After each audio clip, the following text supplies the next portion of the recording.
It's a Wonderful Life, the holiday classic movie, has been adapted to the stage as a live radio play, and it's currently playing at Wharf Theater's main stage. Joining me now is the show's director, Eric Tings. Great to have you with us. Thank you, Jocelyn. And this is really a great play for grandparents to bring their grandkids to expose them to the theater. This is just a perfect time to come to the Long Wharf. I really think so. I think It's a Wonderful Life, Joe Landry's adaptation of It's a Wonderful Life, is a fantastic sort of theatrical experience. We were looking for a good play for the holidays, and I really believe that It's a Wonderful Life is the closest that we have to an American Christmas Carol.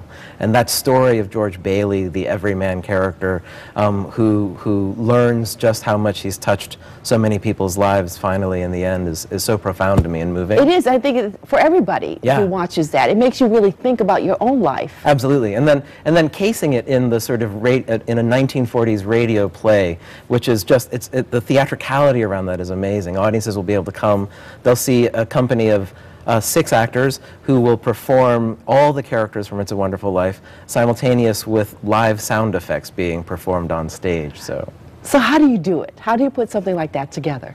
Oh, with great care and 4 weeks.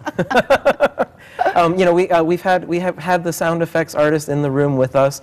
The actors have been performing. We've had microphones in the rehearsal hall with us. So it's a really great opportunity to sort of really explore storytelling and the magic of storytelling and the sort of necessities of how do we create each of these locations in a space and create the sense that we're in an office, or that we're out on the street, or that we're in a home.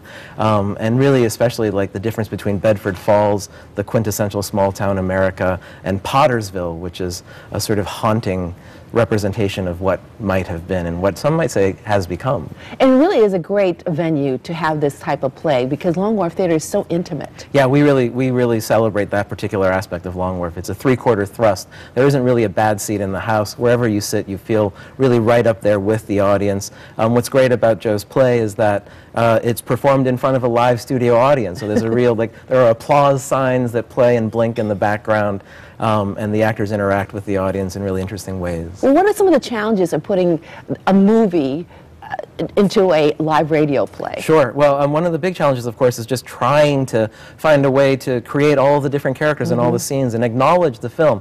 We find that most people who are coming to see it, who are loving this production, have a relationship with the film as well. They've all seen the film. They've grown up many times. We know know the lines. Yes, it makes me cry every time I see it, without fail.